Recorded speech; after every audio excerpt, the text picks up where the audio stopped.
Bonjour à tous. Donc le but de ce premier topo est en fait de vous donner un premier aperçu du cadre réglementaire déjà de l'assistance médicale à la procréation et un premier aperçu des différentes techniques qui peuvent être mises en place en assistance médicale à la procréation. Et dans le topo suivant, Nelly Friedman reviendra plus précisément sur certaines techniques. Donc, concernant l'assistance médicale à la procréation et la législation française, donc il a fallu attendre juillet 1994 avec les lois de bioéthique qui ont été votées. Donc, qui sont les premières lois qui sont venues encadrer l'assistance médicale à la procréation. Le législateur prévoyait une révision de ces lois de bioéthique au bout de 5 ans. Finalement, il a fallu attendre 2004 pour avoir la révision des lois de bioéthique du 6 août 2004. Lors de la révision de ces lois bioéthiques, on a vu également la naissance d'une nouvelle instance qui est l'Agence de biomédecine qui a pour mission donc d'encadrer l'assistance médicale à la procréation. Sont ensuite parus au journal officiel les décrets d'application. Donc tout d'abord le premier décret de février 2006 donc relatif à la recherche sur l'embryon et sur les cellules embryonnaires. Puis en décembre 2006, le décret d'application donc relatif aux dons de gamètes et à l'assistance médicale à la procréation. Par ailleurs, un référentiel est paru en 1999, le guide des bonnes pratiques en assistance médicale à la procréation, qui a été révisé par arrêté du 11 avril 2008 récemment. Revenons à la loi de bioéthique du 29 juillet 1994, qui est la loi cadre de l'assistance médicale à la procréation, qui a défini donc cette activité comme l'ensemble des pratiques cliniques et biologiques qui vont permettre la conception in vitro, le transfert embryonnaire et l'insémination artificielle, ainsi que toute dite technique d'effet équivalent qui permettrait la procréation en dehors du processus naturel. Cette loi cadre, donc comme je vous l'ai dit tout à l'heure, normalement devait être révisable tous les 5 ans, mais il a fallu attendre 2004 pour avoir la révision des lois de bioéthique. Par ailleurs, la loi de bioéthique a bien spécifié qu'un embryon ne peut être conçu in vitro que dans le cadre d'une assistance médicale à la procréation. Revenons donc sur le premier point. Qui peut bénéficier d'une assistance médicale à la procréation ? Eh bien, il faut tout d'abord répondre à un projet parental. Et ce projet parental va répondre soit, premier but, remédier à une infertilité au sein du couple, mais peut avoir aussi d'éviter la transmission d'une maladie génétique d'une particulière gravité. Donc ce deuxième point rentrera dans le cadre du diagnostic préimplantatoire. La loi stipule bien que pour être prise en charge en assistance médicale à la procréation, le couple doit être composé d'un homme et d'une femme. Ce couple doit être marié ou doit pouvoir justifier d'une vie commune d'au minimum 2 ans. Les 2 membres du couple doivent être vivants au moment de l'assistance médicale à la procréation. Donc la loi interdit l'utilisation de gamètes post-mortem. Par ailleurs, les 2 membres du couple doivent être en âge de procréer au moment de la prise en charge en assistance médicale à la procréation. Donc de ce côté-là, la loi n'a pas défini, que ce soit pour l'homme ou la femme, un âge limite, mais c'est juste contenté de spécifier en âge de procréer. Par ailleurs, donc, le couple va devoir lire et signer donc, un consentement libre et éclairé avant une prise en charge en assistance médicale à la procréation. Au niveau des formalités réglementaires, avant toute prise en charge d'un couple, le couple donc, va devoir justifier de son identité, que ce soit pour l'homme ou la femme, devoir donner une preuve de son statut familial, donc que ce soit un acte de mariage ou un certificat de vie commune de plus de 2 ans. Par ailleurs, lors d'une consultation ou d'un entretien avec un médecin, une information loyale, claire et appropriée doit être tenue aux couples qui souhaitent bénéficier d'une assistance médicale à la procréation, ce qui sous-entend une information sur la prise en charge en AMP, sur les différentes techniques qui vont pouvoir être réalisées, mais aussi des informations sur le taux de réussite ou le taux d'échec attendu pour telle ou telle technique. Le couple va devoir signer un consentement conjoint, donc de demande de prise en charge en assistance médicale à la procréation. Et ce consentement va devoir être, après un délai de réflexion d'au minimum 1 mois, être confirmé par écrit par le couple. Avant toute prise en charge en assistante médicale à la procréation, il va bien falloir avoir un bilan diagnostique minimal réalisé pour le couple. Donc ce bilan diagnostique minimal va contenir donc, tout d'abord un examen clinique, une exploration du côté féminin qui va comprendre l'exploration du statut ovarien, mais aussi des explorations au niveau de l'utérus et des trompes chez la femme. Pour l'homme, l'exploration va devoir contenir au minimal un spermogramme, un spermocytogramme et une spermoculture pour apprécier les paramètres spermatiques. Et par ailleurs, pour les 2 membres du couple, la loi stipule donc que des tests sanitaires, de sécurité sanitaire, doivent être réalisés avant toute prise en charge en assistance médicale à la procréation. Par ailleurs, les couples vont devoir signer un consentement avant chaque nouvelle tentative de fécondation in vitro ou d'insémination. Tous ces documents devront être conservés dans le dossier clinico-biologique du couple pendant au minimum 30 ans. Maintenant, revenons à la question qui peut pratiquer l'assistance médicale à la procréation. Donc, pour ce qui est du côté clinique, donc, vont pouvoir pratiquer de l'assistance médicale à la procréation un médecin, donc soit gynécologue obstétricien, soit de gynécologie médicale ou endocrinologue, mais ces médecins devront avoir une qualification en médecine de la reproduction. Du côté clinique, pour tout ce qui est prélèvement testiculaire, un urologue, andrologue pourra également pratiquer une assistance médicale à la procréation. Du côté biologique, eh bien, ce sont des biologistes, médecins ou pharmaciens, mais qui présentent également une qualification en biologie de la reproduction. Ces différents praticiens vont devoir faire une demande auprès de l'agence de biomédecine, qui est la tutelle qui est en charge d'encadrer cette activité, et l'agence de biomédecine leur délivrera un agrément nominatif valable pour 5 ans. Par ailleurs, ces praticiens, cliniciens ou biologistes, vont établir leur activité au sein d'un centre public ou privé dont la structure bénéficie également d'un agrément.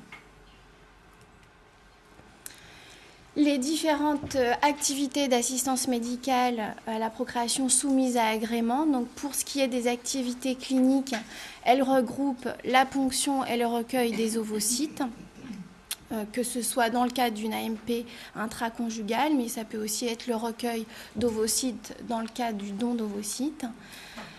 Ces activités regroupent également la ponction et le recueil des spermatozoïdes, le transfert des embryons en vue de leur implantation et enfin la mise en œuvre de l'accueil d'embryons qui est réalisé dans certains centres agréés. Pour ce qui est des activités biologiques, donc les différentes activités soumises à agrément, il y a tout d'abord le recueil et le traitement du sperme, donc en vue d'une assistance médicale à la procréation, que ce soit une insémination intra-utérine ou une fécondation in vitro, le traitement des ovocytes et ensuite donc la fécondation in vitro, que ce soit avec ou sans micromanipulation. Je vous présenterai ces différentes techniques par la suite. Enfin, la conservation des gamètes et tissus germinaux, mais aussi la conservation des embryons en vue d'un transfert et la conservation des embryons en vue d'un accueil par un autre couple. Donc, je vais vous présenter maintenant les différentes techniques qui peuvent être mises en place au niveau du laboratoire de biologie de la reproduction. La première technique donc, qui est représentée ici, donc l'insémination intra-utérine.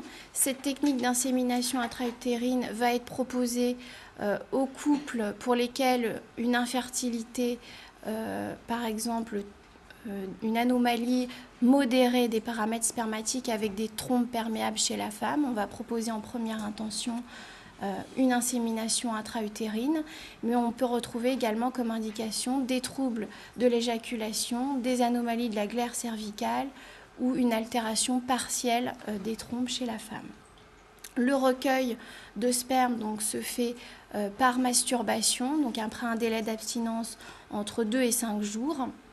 Vous avez sur l'image de droite donc un examen à l'état frais du prélèvement spermatique où on retrouve des spermatozoïdes mais encore localisés dans le liquide séminal. Au niveau de la préparation de ce sperme, donc après un examen direct où on va apprécier la mobilité, la numération des spermatozoïdes, leur vitalité, mais également le pH et la viscosité du sperme. Donc après cet état frais, on va réaliser une préparation de sperme par gradient de densité. On va donc déposer le prélèvement spermatique sur un gradient de densité et après centrifugation, on va récupérer donc, ce qui nous intéresse, les spermatozoïdes. On va opérer donc une sélection des spermatozoïdes. Au final, après la sélection, on va récupérer les spermatozoïdes mobiles. Donc au final, on doit récupérer au minimum 1 million de spermatozoïdes mobiles qui vont pouvoir être inséminés à l'intérieur de la cavité utérine féminine. Ensuite, concernant les techniques de fécondation in vitro, donc tout d'abord pour commencer, la ponction ovocytaire. Donc en amont de la ponction ovocytaire, les patientes ont bénéficié d'une stimulation ovarienne qui vont avoir pour but d'opérer la croissance de plusieurs follicules ovariens au niveau des ovaires. Vous avez sur la photo de droite donc une échographie au niveau d'un ovaire où on visualise plusieurs follicules ovariens, donc à l'intérieur desquels se trouve du liquide folliculaire et à l'intérieur duquel on suppose qu'un ovocyte est présent. La ponction ovocytaire est réalisée sous anesthésie, que ce soit anesthésie locale ou anesthésie générale, se fait sous contrôle échographique à l'aide d'une sonde et on passe par voie endovaginale. Donc, le clinicien va aller prélever le liquide folliculaire contenu à l'intérieur de chacun des follicules ovariens stimulés. Le liquide folliculaire est par la suite récupéré dans un réceptacle et ce réceptacle est tout de suite donné donc, au niveau du laboratoire où va s'opérer le recueil, la recherche des complexes cumulo-ovocytaires. Donc voilà ce qui se passe au niveau du laboratoire. Donc vous avez ici donc une technicienne donc, qui opère sous loupe binoculaire. Donc vous avez ici le prélèvement donc, de liquide folliculaire qui est peu à peu déversé dans une boîte de pétri. Tout se passe à 37 degrés. Donc on recherche les complexes cumulo-ovocytaires sous la loupe binoculaire. Donc vous voyez ici à plus fort grossissement. Donc, même à l'œil nu, on peut distinguer le complexe cumulo-ovocytaire. Chaque complexe cumulo-ovocytaire donc, est recueilli et déposé dans une boîte de milieu de manière à rincer le complexe cumulo-ovocytaire. Et vous avez sur l'image de droite, vous distinguez un complexe cumulo-ovocytaire. Donc ici en plus sombre, l'ovocyte entouré donc, des cellules du cumulus. Donc chacun de ces complexes cumulo-ovocytaires sont recueillis.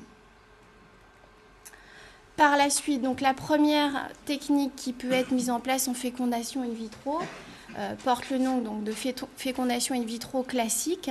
Donc on va pouvoir opérer cette technique lorsqu'on a des paramètres spermatiques corrects, c'est-à-dire une numération et une mobilité et un pourcentage de forme typique de spermatozoïdes suffisant.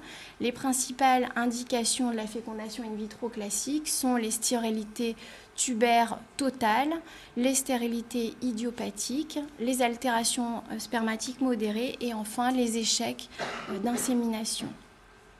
Donc en fécondation in vitro classique, chacun des ovocytes recueillis à la ponction sont déposés dans des gouttes de culture. Donc vous avez ici l'ovocyte entouré des cellules du cumulus et chaque complexe cumulo-ovocytaire est mis en contact avec des spermatozoïdes qui ont été préalablement préparés comme je vous l'ai présenté pour les inséminations intra-utérines. Lorsqu'on a des paramètres spermatiques altérés, donc on va devoir changer de technique, donc soit une numération de spermatozoïdes insuffisante, soit une mobilité diminuée, soit un pourcentage de forme typique diminué. On va devoir opérer une technique différente qui porte le nom d'injection intracytoplasmique de spermatozoïdes ou ICSI. Donc cette technique est principalement indiquée dans le cas d'infertilité masculine, avec par exemple également le cas d'azoospermie, c'est-à-dire aucun spermatozoïde retrouvé au niveau de l'éjaculat et nécessité donc d'opérer une biopsie testiculaire chez l'homme. On peut avoir aussi recours à l'ICSI en cas d'échec en fécondation in vitro classique. Cet échec de fécondation en FIV classique, malgré des paramètres spermatiques normaux, peut être expliqué par des interactions gamétiques qui ne se font pas correctement. Préalablement à la technique d'ICSI, on va opérer une opération supplémentaire. Donc, vous avez ici le complexe cumulo-ovocytaire qui est recueilli à la ponction. Donc, vous voyez bien l'ovocyte entouré des cellules du cumulus. Et ce complexe cumulo-ovocytaire, en fait, va devoir être débarrassé de ces cellules qui entourent l'ovocyte avant de pouvoir opérer la micro-injection. Donc cette étape s'appelle la décoronisation. C'est une étape qui se fait grâce à une méthode enzymatique plus mécanique. Et après décoronisation, on va pouvoir apprécier donc la maturité ovocytaire. Vous avez les 3 stades de maturité ovocytaire qu'on peut observer. Le stade le plus immature, donc un ovocyte au stade de vésicule germinale. Le stade intermédiaire, l'ovocyte en métaphase de première division. Et enfin, l'ovocyte mature, l'ovocyte en métaphase de seconde division, qui est bien reconnaissable grâce à la présence de cette petite cellule qui porte le nom de premier globule polaire, localisé dans l'espace périvitélin de l'ovocyte. Seuls les ovocytes qui présentent cet aspect, qui sont en métaphase de seconde division, pourront être injectés par ICSI. Donc la technique d'ICSI fait appel à une technique de micromanipulation puisqu'on va devoir injecter nous-mêmes un spermatozoïde dans chacun des ovocytes matures. Donc pour ce faire, on utilise un microscope équipé de micromanipulateurs. Donc vous voyez sur cette image un micromanipulateur ici et un autre là. Donc voilà les pipettes de micro-injection. Donc à gauche, vous avez une pipette qu'on appelle de contention qui va nous permettre de tenir l'ovocyte. Et à droite, la pipette d'injection qui va permettre d'injecter le spermatozoïde. La première étape va être d'aller sélectionner un spermatozoïde. Donc on va sélectionner un spermatozoïde mobile et de forme typique. On va devoir l'immobiliser. Et après immobilisation, ce spermatozoïde va être injecté dans chacun des ovocytes matures. Donc vous avez sur cette image, à gauche, la pipette de contention qui permet de tenir l'ovocyte et à droite, la pipette d'injection qui va permettre d'introduire le spermatozoïde au sein du cytoplasme ovocytaire. Que ce soit après FIV classique ou ICSI, donc après fécondation, les ovocytes sont mis à 37 degrés dans des incubateurs sous 5% de CO2 et on attend le lendemain pour apprécier les premiers signes de fécondation. Donc le lendemain, à J1, on va observer les premiers signes de fécondation. S'il y a eu fécondation, on va avoir tout d'abord au niveau ovocytaire expulsion du second globules polaires. Donc vous voyez bien sur cette image les 2 globules polaires présents dans l'espace périvitélin de l'ovocyte. Et par ailleurs, on a apparition de 2 pronucléi au sein du cytoplasme ovocytaire, un pronucléus mâle et un pronucléus femelle. Ces signes de fécondation sont observables entre 18 et 20 heures post-fécondation. Pour la suite du développement embryonnaire, donc pour l'instant on est là, 18 heures post-fécondation, on a observé les premiers signes de fécondation. Dans les heures qui suivent, va s'opérer, donc à partir de la 25e heure, le premier clivage embryonnaire. Donc vous avez ici un embryon présentant 2 cellules de même taille. Puis ici, au 2e jour de développement embryonnaire, vous avez un embryon qui, à ce stade, doit présenter 4 cellules de même taille. Vous voyez également au niveau de chaque cellule la présence d'un noyau. Et enfin, au 3e jour de développement embryonnaire, donc l'embryon présente en moyenne 8 cellules de taille égale.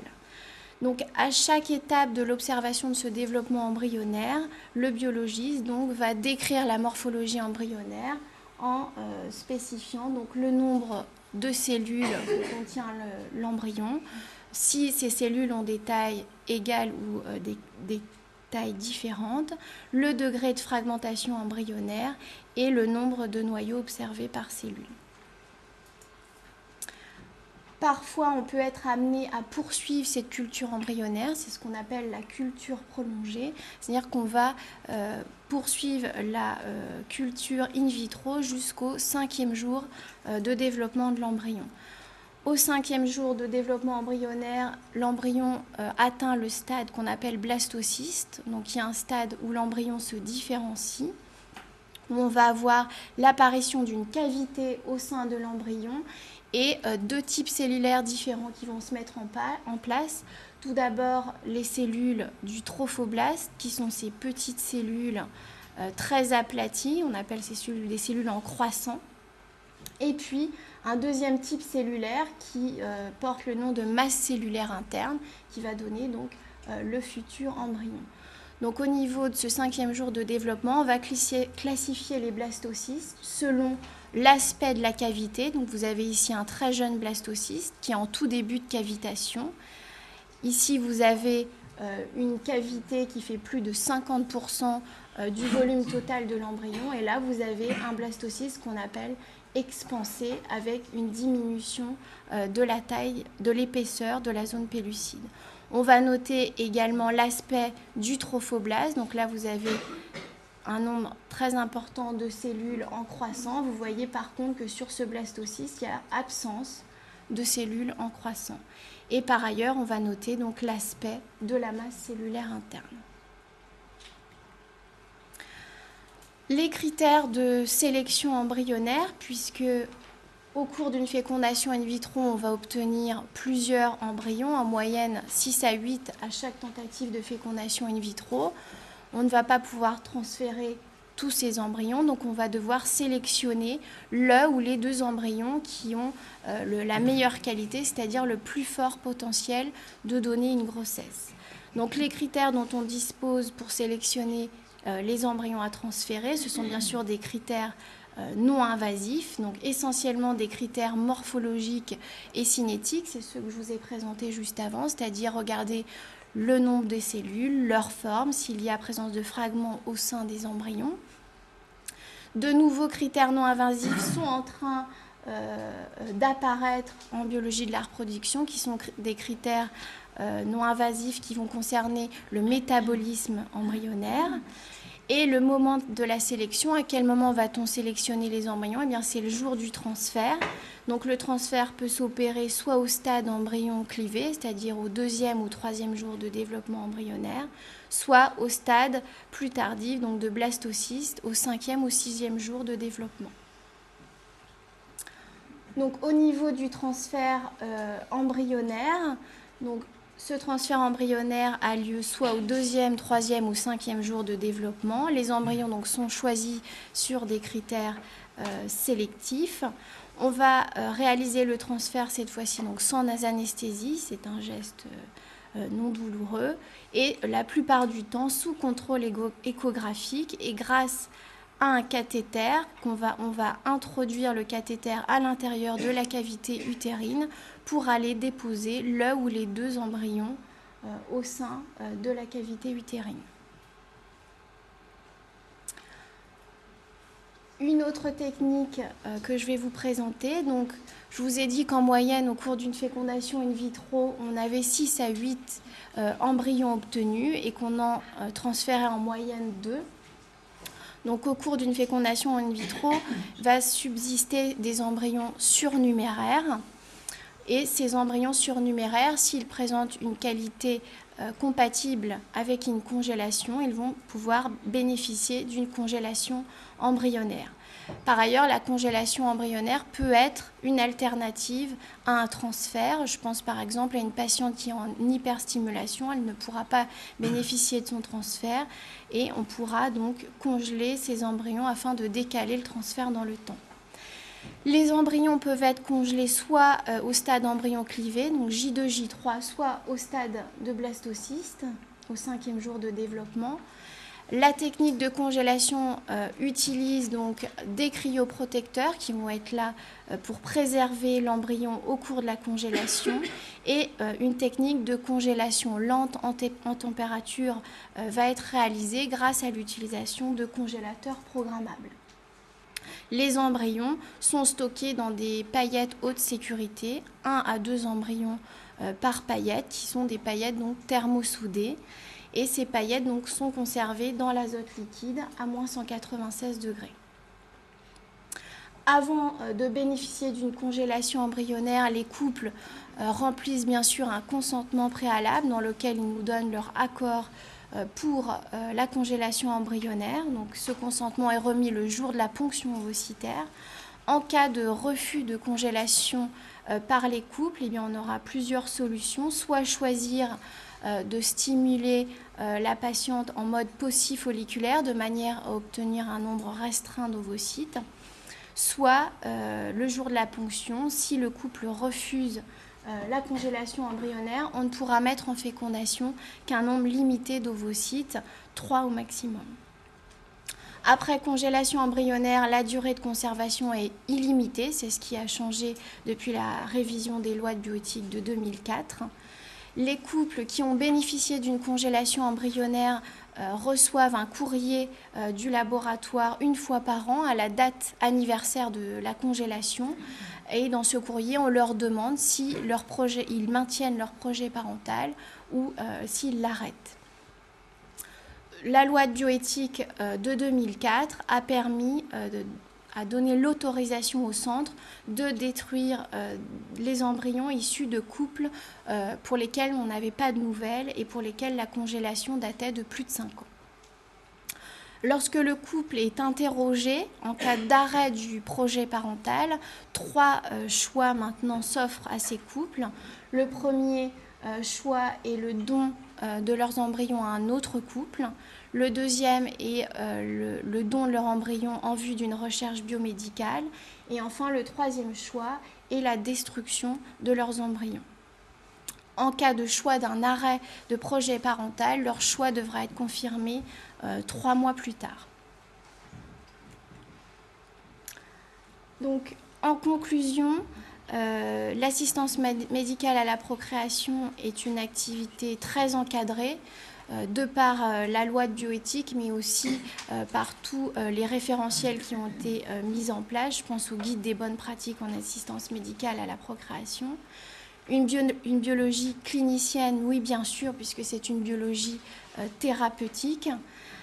Et en pratique courante, donc différentes nouveautés qui sont apparues depuis donc, la révision des lois de bioéthique 2004 et qui ont changé un petit peu les choses au niveau du laboratoire de biologie de la reproduction, c'est la possibilité donc, de détruire les embryons congelés, donc que ce soit pour les couples perdus de vue ou pour les couples qui décident d'un arrêt du projet parental, mais c'est aussi la possibilité donc, d'inclure certains embryons dans des protocoles de recherche. Et enfin, c'est aussi la possibilité d'inclure certains embryons dans un programme d'accueil pour que ces embryons puissent être bénéficiés par un autre couple receveur. Voilà, je vous remercie.